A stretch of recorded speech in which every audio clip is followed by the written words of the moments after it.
Chers frères et sœurs en islam, assalamu alaikum wa rahmatullahi ta'ala wa barakatuh. Nous allons vous parler de l'appel à la prière et les conditions qu'un muezzin, n'est-ce pas, doit remplir au moment de procéder à l'appel à la prière. L'appel à la prière, appelé al-adhan en arabe, est une formule spéciale qui a pour but d'annoncer l'arrivée de l'heure fixée pour une prière. C'est un devoir qui incombe à tous les habitants de la cité ou du village. Le prophète Muhammad alayhi salam nous le confirme. إذا حضرت الصلاة فليؤذن لكم أحدكم وليؤمكم أكبركم. Quand l'heure de la prière sonne, que l'un de vous fasse l'appel et que le plus âgé d'entre vous préside la prière. S'il remplit bien entendu les critères d'éligibilité, n'est-ce pas, d'un imam. L'appel à la prière est une sunna pour le voyageur ainsi que pour le nomade. Le prophète Muhammad alayhi salam s'adressa à un homme et lui dit: إذا كنت في غنمك أو باديتك فأذنت بالصلاة فارفع صوتك بالنداء فإنه لا يسمع مدى صوت المؤذن جن ولا إنس ولا شيء إلا شهد له يوم القيامة. Quand tu es au sein de tes troupeaux ou même dans le désert, fais l'appel à la prière.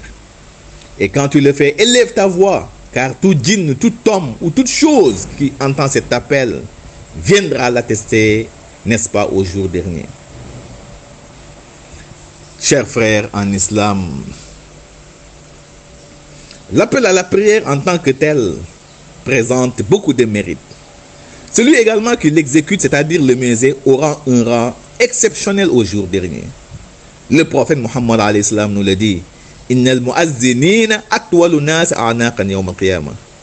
Il nous dit qu'au jour dernier, ceux qui procédaient à l'appel à la prière, c'est-à-dire les muezzins, auront une place exceptionnelle. L'appel à la prière est établi à la première année de l'hégire. Ibn Omar nous dit que les musulmans se réunissaient pour attendre les heures de la prière et personne ne les appelait.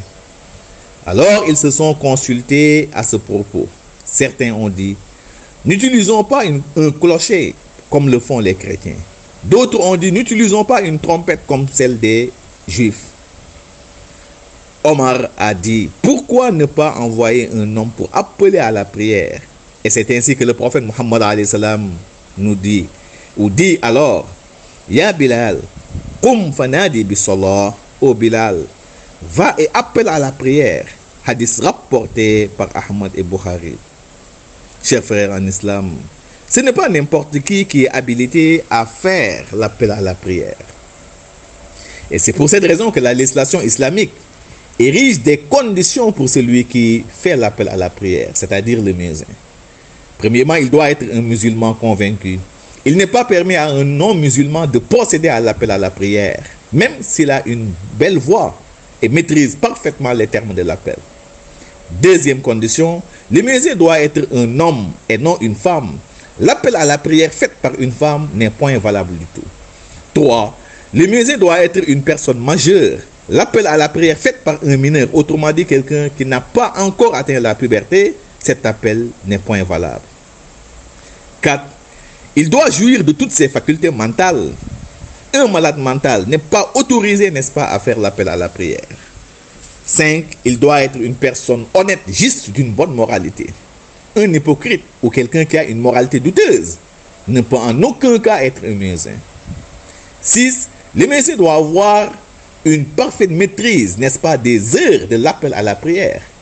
Un ignorant en la matière n'est pas autorisé à faire l'appel. 7. Il doit avoir une belle et vive voix. Un homme éloquent qui a un bon dicton.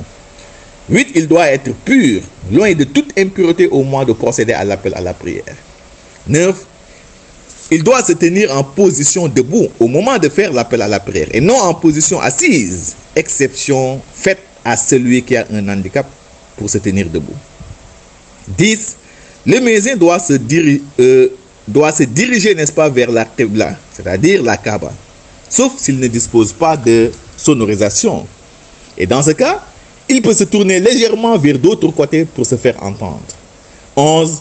le muezzin ne doit pas effectuer l'appel d'une prière qu'il a déjà accomplie, qu'il soit dans la même mosquée ou dans une autre.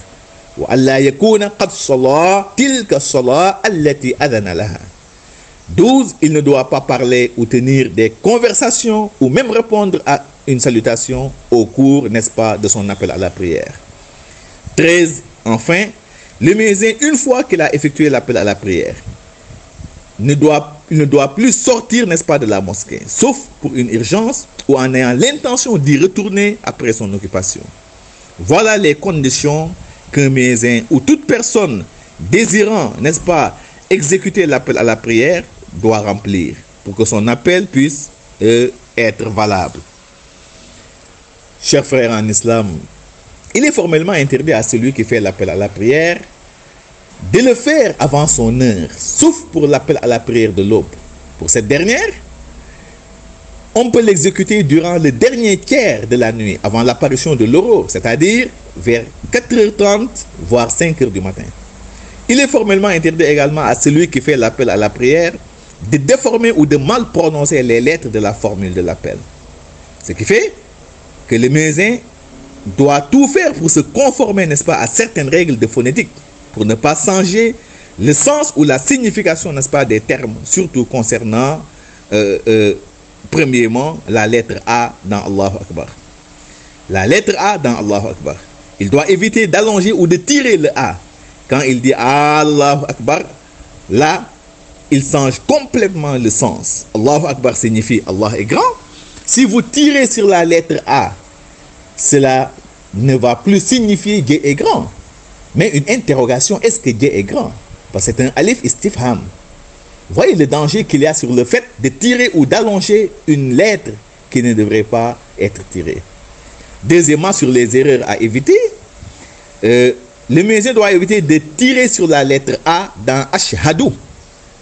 Ashhadu an la ilaha illallah et Ashhadu anna Muhammad Rasulullah. Quand il dit Ashhadu, là, ça change. Ashhadu signifie je témoigne. Quand il tire sur le A, cela va être une interrogation. Est-ce que je témoigne? Voyez. Le muezzin doit éviter également d'insérer la lettre Dal de Muhammad dans la lettre R du terme Rasulullah. Par exemple, Ashhadu, il doit dire Ashhadu anna Muhammada. Après, plus loin, Rasulullah. Au lieu, Muhammad de Rasulullah. Le Dal ne doit pas être inséré dans la lettre de Muhammad. Dans la lettre de Rasulullah, le terme Rasulullah. Donc, il doit dire Muhammad da Rasulullah. Voyez, Muhammada ou Muhammadan Rasulullah, plus loin, Rasulullah. C'est séparé. Mais il ne doit pas prendre le dal, n'est-ce pas, de Muhammad et l'insérer dans le terme, n'est-ce pas, Rasoul. Comme vous le voyez souvent, c'est un muezzin qui dit Muhammad, et plus loin il dit de Rasulullah. Non. Le dal doit être dans Muhammad. Muhammada ou Muhammadan, plus loin Rasulullah. Il doit éviter de dire également Rasoulou. On ne dit pas Rasoulullah, on dit Rasoulou. C'est l'âme, c'est un la au lieu de ra. On dit Muhammad Rasulullah, pas Rasoulou. Il doit éviter également de dire Rasoulah, Rasulallah. Non, on dit Rasoulou, c'est un damo. Muhammad Rasoulou, lou au lieu de la. Il doit éviter également de dire Assadou. On ne dit pas Assadou, mais on dit Ashhadou. Assadou veut dire lion. Vous voyez, quand vous déformez le sens ou quand vous prononcez mal le terme, ça change complètement la signification. On dit Ashhadou, je témoigne. C'est le verbe témoigner. Mais quand tu dis Assadou, Assadou veut dire un lion. On ne dit pas également Hayya ala salah. On ne dit pas non plus Hayya. On dit Hayya ala salah, Hayya ala al-falah. Pas Hayya, non. Hayya non plus. On ne doit pas dire également Salah. Hayya ala salah. Salah, non. Salah, on ne dit pas Salah, on ne dit pas Falah. Hayya ala salah. Venez à la prière. Quand tu dis Salah, Salah, tout simplement, Salah veut dire le feu ardent. venez dans le feu ardent, voyez. Donc, quand tu dis hayya ala salah, veut dire venez dans le feu ardent. Et quand tu dis hayya ala salah, salah veut dire venez à la prière. De la même manière, on ne dit pas fala, hayya ala fala. Quand tu dis fala, fala veut dire en fait la forêt. Et quand tu dis hayya ala falah, falah veut dire la prière, n'est-ce pas, la réussite. Voilà quelques fautes de phonétique, n'est-ce pas, que nos musulmans doivent éviter au moment de procéder à l'appel à la prière. Donc, on va terminer rapidement sur le second appel appelé à l'iqam, qui est en fait l'appel qui annonce, si vous voulez, la prière. C'est une sunna beaucoup plus affirmée que le azan, car il est en relation directe avec la prière. Le second appel est seulement autorisé, n'est-ce pas, dans les prières obligatoires et non dans les prières surrogatoires ou nafila. Et il est vivement recommandé que l'iqam soit en relation directe avec la prière. De ce fait, s'il y a un écart considérable entre l'iqam et la prière, dans ce cas, l'iqam est nul. Il doit être repris, n'est-ce pas? C'est ce que nous dit, ce qu'on nous dit dans le livre nommé Muqaddimatul Izya. On nous dit wa in taraha ma baynahuma batalat al-iqam wasta'nafat. Si un laps de temps sépare le iqam et la prière, le iqam est annulé, est nul, il doit être repris. Le iqam ou le second appel est une sunna obligatoire pour les hommes. De ce fait, tout homme qui le néglige ou ne l'accomplit pas, n'est-ce pas, sa prière, de façon délibérée, sa prière est déclarée nulle. Ibn Kinana nous le dit. Tout homme qui néglige ou délaisse le iqam délibérément, sa prière est déclarée nulle.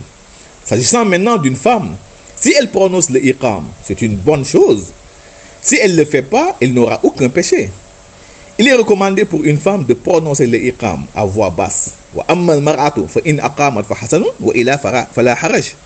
Quant à la femme, si elle accomplit le iqam, c'est une très bonne chose. Si elle ne l'accomplit pas, elle ne va encourir d'aucun péché.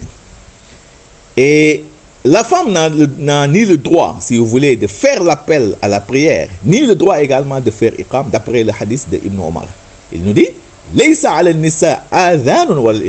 la femme n'est pas autorisée à faire ni l'appel à la prière, ni le iqam. Mais comme je l'ai dit tantôt, il y a d'autres ulama qui disent que la femme peut bel et bien faire le second appel à la prière. Mais quand il le fait, elle doit le faire à voix basse, n'est-ce pas? Mais ce n'est pas, encore une fois de plus, une obligation pour la femme. Chers frères en islam, le iqam ne doit être accompli que sur autorisation de l'imam.